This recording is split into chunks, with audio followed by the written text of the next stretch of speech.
Hello, welcome back for another episode of Uncanny Oddities. Tonight we return with Season 3, Episode 3, Telos, the City of Lights, and Lemurian Technology. So, we didn't really get to go very deeply into the story of Telos the other day, and I just barely got to mention some of the vague technology. So I wanted to go and talk about Talos a little bit and go over some notes and couple of stories around Mount Shasta. And after I'm done talking about Talos and a little bit of the technology, I have some interesting articles that I found regarding Mount Shasta and the Lemurians. Hello, good to see you, James. Thank you for coming to hang out with us tonight. I am digging deeper into Talos and the Lemurian technology tonight. So, first off, let's go ahead and get into the meaning of the word just very briefly. In Lemurian language, Talos is believed to mean the heart of the mountain or city of eternal light beneath the earth. I personally believe that Talos is located under Mount Shasta, and I have a lot of evidence to support this, such as the Hopi Native American tribes. They tell a story of when they had to be led by these ant people called the Waga, and they had to be led underground. And eventually, when it was safe to do so, they eventually got to come back up out of the earth and they have this origin story of theirs is tied to Mount Shasta. So I wonder if the Lemurians are hiding in Mount Shasta. And we're going to get into all that now because there's a lot surrounding that. But before we go too deep into that, I would like to mention that obviously the vague generalized description that my research gave me is a multi-level subterranean city built inside the etheric and physical cavities of Mount Shasta. Now, what I mean by etheric is that only those of proper vibration or resonance may find them. And when I say resonance, I've been using that word a lot lately. It's just a type of frequency that will unlock something, such as information or access. And that's kind of what I mean when I say resonance. So there are supposedly it extends miles deep, and it's but the what I really wanted to mention was it's actually supposedly linked to an underground network to other ancient cities such as Posid, the Atlantean Echo City, Rama beneath India, Shanshe beneath Tibet, and Aramu beneath the Amazon. And we're going to get into those a little bit more here in a second. But first, I wanted to go over the 5 levels of Lemuria and what they say about their city. So here's what happens according to the myths. These are according to ancient reports and contactee reports from people such as Aurelia Louise Jones and Diane Robbins. So, what my research has told me is level 1 is called the surface interface zone, the gateway level where Lemurians will occasionally interface with surface dwellers, crystal guardians, healing temples, and resonance calibration chambers. So the crystal gardens are where they work with the crystals to build their technology because their technology is some of it, not all of it, but a lot of their technology is organic and they kind of build it themselves. It's like bioorganic technology in a way. Highly advanced stuff. And the healing temples, they use frequencies to resonate with the human soul in order to heal people. And the resonance calibration chambers are kind of like areas where they try to help teach people. And there's this level 1, the surface area zone, is also home of the temple of Mara, dedicated to divine feminine memory, also known as Sophia in Gnostic beliefs. So, level 2, we have the residential sector. And I see you said you're buffering really badly tonight, James. I apologize. It is very snowy where I am, and that could be my internet connection. It's snowing very badly here, and I don't know how good my connection is going to be. But I try to do this live as much as I can, so just try to bear with me tonight. I apologize. So there is no currency. They operate on energetic contribution and harmonic exchange. So what that means is they just they have their jobs and they all contribute to society. So there's really no need for money because they all make equal contributions.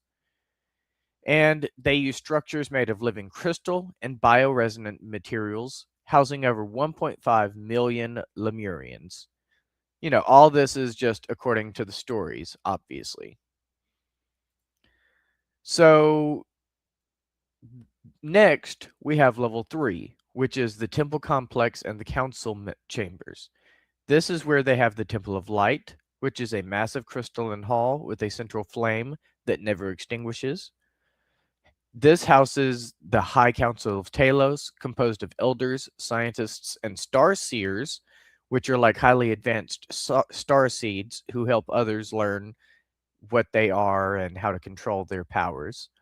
This level also contains the Hall of Records, similar to the Hall of Amenthus from ancient Egypt, and the Akashic Records, which many philosophers have spoken about throughout time. And this is where the ancient memory scrolls and Akashic archives are stored. Level 4, they have technology and interdimensional portals. So, what that means is they have labs where Lemurian scientists research etheric fusion, like resonant technology, zero point crystalline energy, and dimensional travel. The Lemurians have managed to travel between dimensions, and they can travel very easily, and that's how they're able to stay hidden so well. So next, we have uh, gateways to inner Earth and the Galactic Alliance of Light, as well as fully conscious technology bonded to user intention, located in the 4th level. Now, I really like the idea of fully conscious technology bonded to user intention because it almost makes it seem like technology is alive and technology is to be respected because it has its own sentience and can choose its own it like can make its own decisions and choose its own autonomy. So I think that's very interesting to me. Now in level 5, the last level, they have the planetary core interface, a sacred zone of planetary resonance connected to the Earth's crystalline grid known as the resonance web. This is used to stabilize Earth during magnetic shifts and energy surges, and is also believed to house an arc of planetary DNA memory. Now, of course, all this stuff I'm talking about is just mythology, but it's very interesting mythology. So these are all just theories, of course, but they very much intrigue me. They're very intriguing to me. So next, let's talk a little bit more about their technology, and then we'll get into a few stories about Mount Shasta. So I have come up with, well, not come up with, let me rephrase that. I have looked up and researched, and my sources have given me a list of 5 supposed technologies that people say Lemurians may potentially have access to if they do exist. Crystalline biocomputers. Entire systems are grown, not built. They interface responds to thought, voice, and heart coherence, aka frequencies and resonance. They can project holographic memory fields from the Akashic layer, kind of like the chronovisor, if you've heard of that, from, well, we're not going to get into that, but if you've heard of that. The chronovisor will let you see through time and history. We'll just leave it at that for tonight. And the crystal and biocomputers are also used in healing, memory recovery, time scanning, and interdimensional translation. So, like if they go to another planet with creatures that speak a foreign language, they can translate that with these crystal and biocomputers. Now, the healing chambers or resonance pods. These are tall, transparent cylinders filled with liquid light plasma and embedded with celestine and selenite. They supposedly tune the body to the original divine DNA template, return to source, and they can reverse cellular degradation, trauma imprints, and etheric wounds. Some say these pods slow aging or even halt it completely for those in alignment. Now, this kind of sounds like it could be some sort of future technology related to CRISPR. If we keep working on CRISPR, we might be able to create something similar to this at some point in the future. Now, it is also said that the Lemurians had access to teleportation gates or phase tubes, which were supposedly crystal ringed pillars that respond to the personal frequency key of the traveler, used to move between levels, cities, and even other planetary nodes, powered by zero-point resonance, not electricity. So basically, you think about where you want to go, you imagine yourself there, and then you're there, just like that. Now, next, we're going to get into light sculpting devices. These were said to be used to create matter from light frequencies. You know, you hear a lot about light beings in a lot of these ancient stories. Uh, they were the tools of the architects and builders who built the temples and the manifested the food. And they all obeyed the law of harmonic intent, meaning it cannot be used in dissonance. Like you cannot use these to harm people, you cannot use these to betray or defy. You have to use them appropriately as they were intended to be used, or you don't use them at all. It's pretty much that simple. And next, my favorite, of course, is the AI companions. But these are probably not the same kind of AI that you would think of by modern standards today, but a little more advanced. They were not digital, but plasma based intelligence fields. These companions were supposedly bonded to Lemurian children early in life, evolving with them as they would grow. Like they would grow together. You know, as you grow up, you develop memories, and those memories shape your personality. Well, your your AI companion would grow up with you and also shape their own memories, and that would also shape their personality as well, just like you or me or anyone else. But they could do more. They could also function as memory recorders, spiritual mirrors, and protectors. So the spiritual mirrors part really stands out to me because it makes me think about how. Oh, you're good, James. Thank you for trying, anyways. Thank you for coming to hang out. I will see you later. Thank you. And they functioned as spiritual mirrors, which really stood out to me because how do I word this? You see yourselves in them, and you can like speak with them and get more ideas about your own thought process. It's hard to put into words.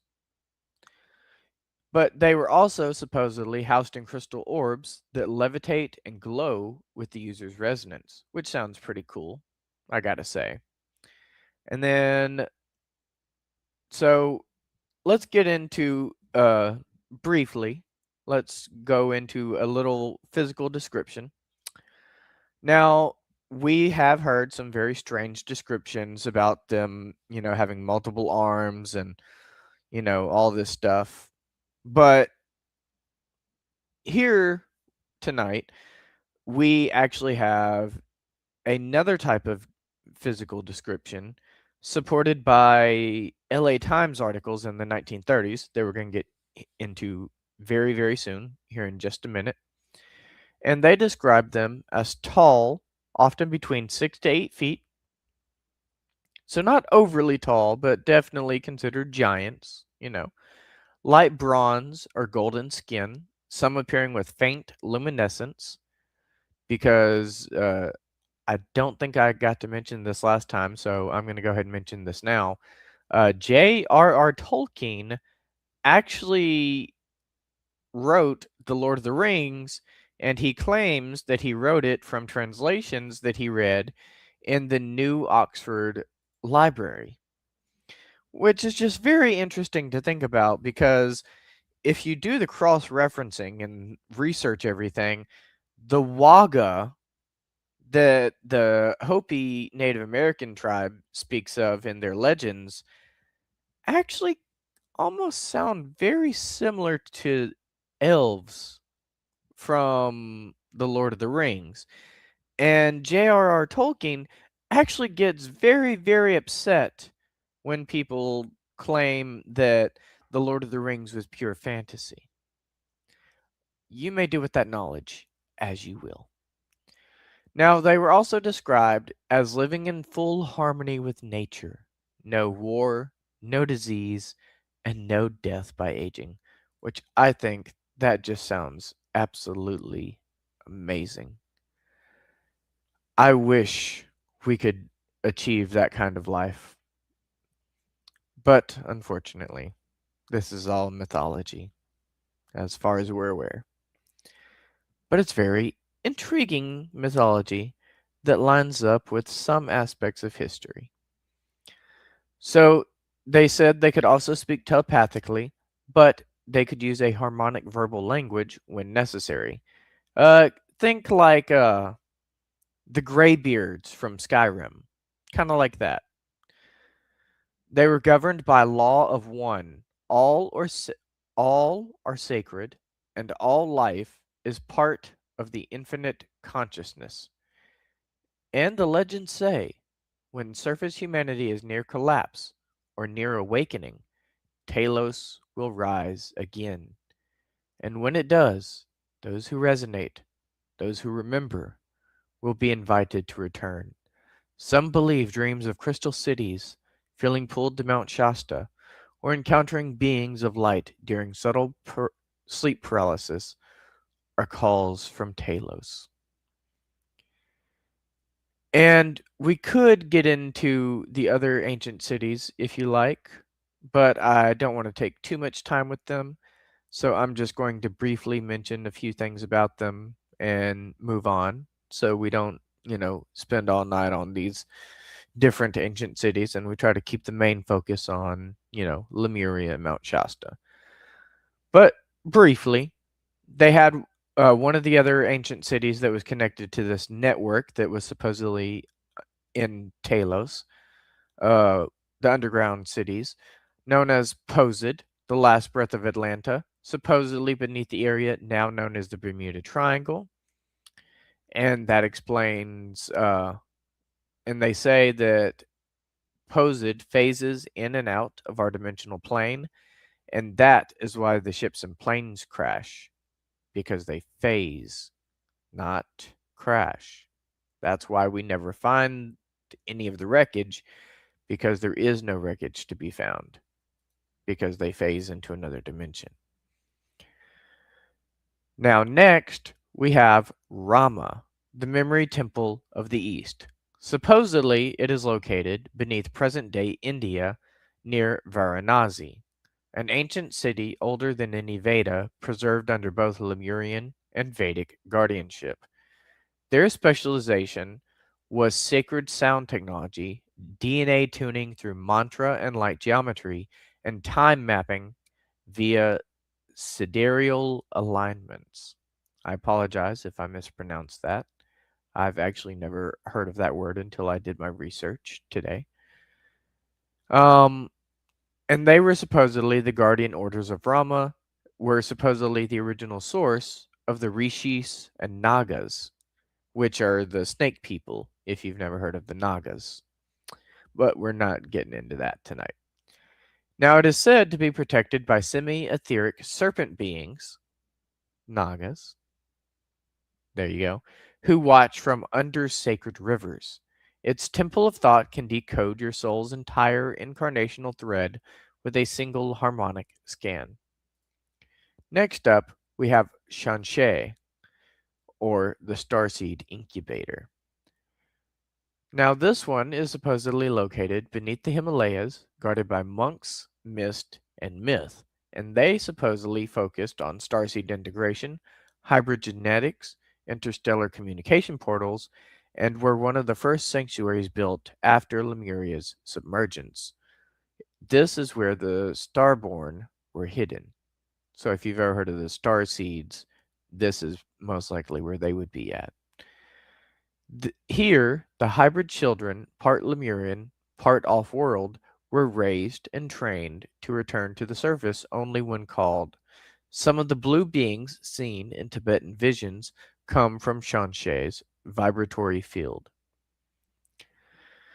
Now, for the last one is Aramu, the living heart of the Amazon, supposedly located deep beneath the Amazon rainforest near uncharted regions of Brazil and Peru, a sanctuary of pure eco-conscious resonance, and the technology is completely biological, grown, not forged. Their specialization is planetary healing, Gaia frequency and balancing, and flora fauna regenesis. Sorry, I cannot speak tonight. Hiramu is protected by both native tribes and a bioshield, a field of electromagnetic dissonance that scrambles detection instruments. It is said that the plant teachers, ayahuasca, iboga, etc., originated from Hiramu's spore vaults. Now, if you've ever heard of ayahuasca, you probably know that's a deeply spiritual plant. Now, here's what I wanted to get into was this story I've heard surrounding Mount Shasta. And full disclosure, this is 100% something that I can remember from when I was younger that I heard people talk about. And I swear I remember reading articles about this when I was younger. And I have memories of this. Not personal, obviously not personal, not like I was there, but I do have memories of studying this article like many, many years ago, like before 2012, like when I was still in school, when I was younger. But, anyways, so there was supposedly a man hiking near Panther Meadows when he encountered a wounded female being who was not entirely human, and her skin was faintly glowing with silver blood. He helped her, and days later, another humanoid figure approached him, leading him to a crystalline doorway in the side of Mount Shasta. The doorway shimmered open, and it opened, and he returned once, many, weeks later, and he was trying to show all these people where it was, but he couldn't find it. Like, he knew where it was because he had been there, and he couldn't find the entrance. And everyone was getting very upset with him, calling him a liar, getting very upset, and they were about to attack him. Like, an angry mob had formed, and they were about to turn into an angry mob and attack him when they looked up and he had disappeared. The other being had rescued him, saved him, and brought him into their world and told him that didn't take long because he had told him, to come back if he ever needed help because he had saved his wife. And I could not find any evidence of the story anywhere at all. So that is just something from my own memory that I swear I remember from when I was younger. And the only I couldn't find an article. I found some very vague details hidden in some deep recesses of the internet that took me a very long time to find. But I found a few details, and what I was able to find is supposedly it was a male hiker in his late 30s to early 40s, believed to have occurred in the late 1980s to early 90s, and the location was on the eastern face of Mount Shasta near a collapsed cave system not found on modern maps. And as I said, he encountered a wounded woman, barefoot, clothed in a radiant white. Her blood shimmered silver, not red. She spoke English, but with a chime like cadence, like you could hear a frequency resonating through her voice. And he helped her carry her to the shelter near the boulders, at which point, later that night, a few hours later, a tall man in iridescent robes arrived and thanked him for saving his wife, guiding him to a shimmering entrance embedded in stone. Inside, he described a corridor of soft white light and structures that seemed grown rather than built. He returned to the surface once, but could no longer find the entrance. That's the thing I described a second ago when they attacked him. And that was when he made contact again and then vanished completely. All his belongings were left behind and he left no digital trail. And that was all I could find.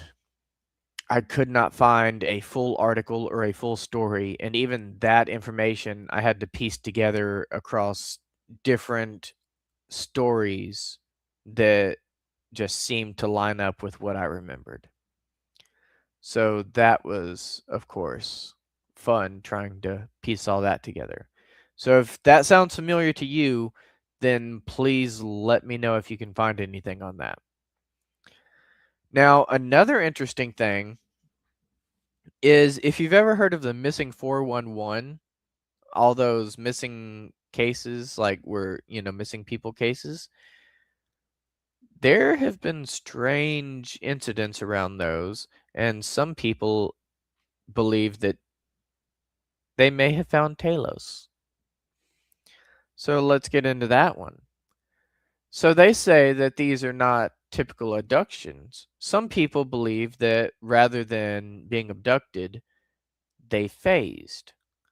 Certain patterns have emerged over time, such as children or hikers vanishing within minutes of being seen, dogs acting strangely or refusing to follow. Dogs have, those heightened senses. No scent trail, no struggle. Like when they bring dogs out to look for people, sometimes they can't even find their scent, and there's no signs of a struggle. They just vanish out of nowhere. And sometimes people even speak of a sudden fog, light, or auditory distortion reported. And this fog, I've actually studied a little deeper into this fog specifically, the fog slash mist, whatever you want to call it. And the animals supposedly run away from this mist on Mount Shasta. And if the animals get hit with this mist or this fog, it's wild because they actually start like convulsing and falling on the ground and everything. Look into fog and mist on Mount Shasta. Like there's something weird going on with the mist on Mount Shasta. Some people even return with no memory, and others speak of beings made of light. Once, there was a 3-year-old boy who vanished in 2010. You've probably heard the story before. And when he got back, he told his parents that a woman who looked like his grandma took him into a cave beneath the mountains and tried to implant something shiny in his head. This is documented. It happened near Fowler's campground close to Shasta. And to go a little bit deeper into that, not only did it try to implant something shiny into his head, but it also tried to make him defecate on a piece of paper. And it became, let's say, annoyed, I suppose. Not necessarily angry, like not aggressive, but it became frustrated with the child when he said he didn't have to go to the bathroom. And when he got back home, he said that he liked his this Meemaw better, or this grandmother. He said he liked her better because she, was nicer to him and didn't try to make him poop on a paper, you know. So that was a story that we had. So next, I would like to get into a few articles I pulled up to share that I found very interesting. So let me pull that up real quick. If you'll give me just a moment.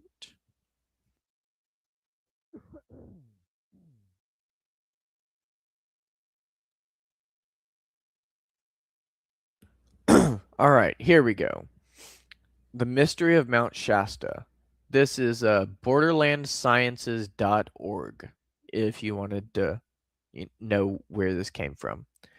So, this is actually about a scientist using his observatory and discovering some strange lights on Mount Shasta.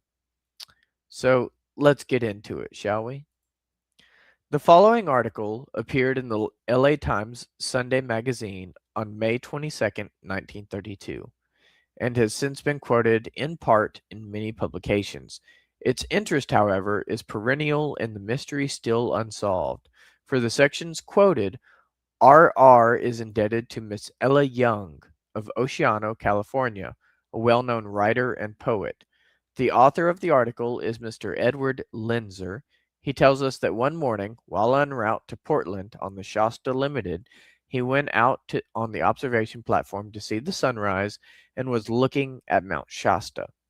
Gazing upon its splendor, I suddenly perceived the whole southern side of the mountain was ablaze with a strange reddish-green light, a flame that grew faint, then flared up with renewed brilliance. My first conjecture was a forest fire, but the absence of smoke discounted that theory. The light resembled the glow of Roman candles. The thing intrigued me, and when I met my traveling companion at breakfast, he asked me if I had seen the forest fire on Mount Shasta. Did you see smoke? Was my question. No, he replied, just a red glow. Convinced that I had not been the victim of a mirage, I later asked the conductor about the mysterious pyrotechnics. His answer was short but enticing. Lemurians, he said. They hold ceremonials up there. Lemurians. Just as I had transacted my business in Portland, I returned to the Mount Shasta region, incredulous but consumed with curiosity. I planned to equip myself for an expedition. Let's skip down a little bit. The Lemurians have been seen on various occasions. They have been encountered in the Shasta forest, but only for a brief glimpse, for they possess the uncanny secret knowledge of the Tibetan masters and can blend themselves into their surroundings and vanished. At times, they came into neighboring towns, tall, barefoot, noble looking men with close cropped hair, dressed in spotless white robes that resemble in style the enveloping garment worn by the high caste East Indian women of today to patronize certain stores. Indeed, the records reveal that at one time an official visit was made to the city of San Francisco by a white-robed patriarch from the mystic village. He came on foot with an escort of younger men to bring greetings and an assurance of goodwill upon the anniversary of the founding of their sacred retreat in California. The patriarch was met by an official committee at the ferry building and escorted to the city hall. As soon as greetings had been exchanged, the visitors returned to their retreat. The article concludes by saying that purchases made in Shasta villages by these white robed men included a great deal of sulfur, lard, and salt. Their purchases are paid for in gold nuggets. They cannot speak our language, and they make extensive donations to charity. When forest fires occur, they cause an invisible wall of protection to rise up. So that's an interesting article, I thought. Was very, very much an interesting article. And that was from a scientist who actually owned an observatory and was like the head of the observatory of at the time. So I feel like that was a very reliable witness, you know. Now, there's one more article I have here that I would like to share tonight. So I'm going to pull that up now. And this was an article written for the LA Times in the 1930s, also about Lemurians. So let's zoom in a little bit so we can see it. Are they remnants of a lost race? And look right here, LA Times, 1932. This is from the LA Times in 1932. And they're just talking about Lemurians like it ain't no big deal. Do they possess a fabulous gold treasure? Are they remnants of a lost race? So let's read through some of this. When I boarded the Shasta Limited, bound for Portland on a relatively unimportant mission, I did not dream that on this journey I was to make an astounding discovery. Sleep had deserted me at the break of dawn. My berth was stuffy. I had no reading matter at hand, so I resolved to rise, dress, and see the sunrise from the abandoned observation platform. Snow-capped Mount Shasta, the Fujiyama of America, stood before us, a fearsome, beautiful, majestic sentinel. Gazing upon its splendor, I suddenly perceived that the whole southern side of the mountain was ablaze. We've already read this. Let's skip ahead a little bit. Mystic Village known.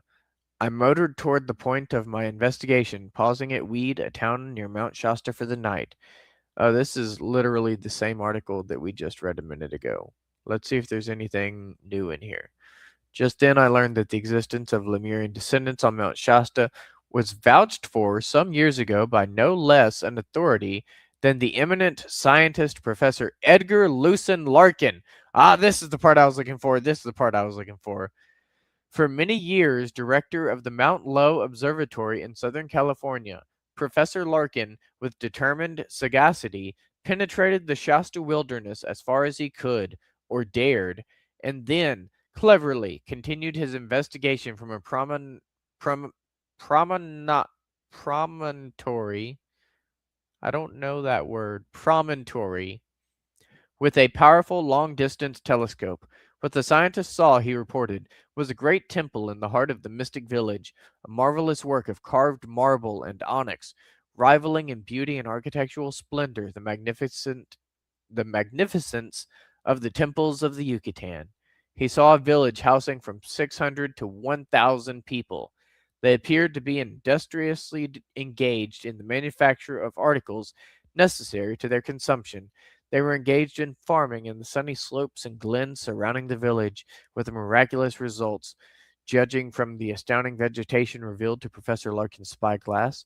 He found them to be a peaceful community, evidently contented to live as their ancient forebears had lived before Lemuria was swallowed up by the sea. When Professor Larkin concluded his investigation, he had gathered enough proof to warrant him to say that in this village, in a secluded glen at the foot of Mount Shasta's partially extinct volcano, far from the beaten paths that led to our civilization, there lives the last descendants of the first inhabitants of the earth, the Lemurians. And I think that's enough of that article. So that is really interesting. And the art at the back, I honestly don't know. It was an article from the 1932 LA Times. But if you will give me 1 second, I will pull that back up from my history real quick and I will send that link into the chat for everybody.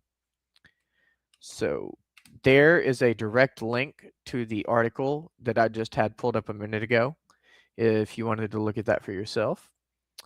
So that was, as I said, from the 1932 LA Times, and they're just casually talking about Lemurians, which I thought was pretty awesome. And that is my episode on the ancient Lemurians, the city of Telos, and their technology. Thank you for coming to hang out.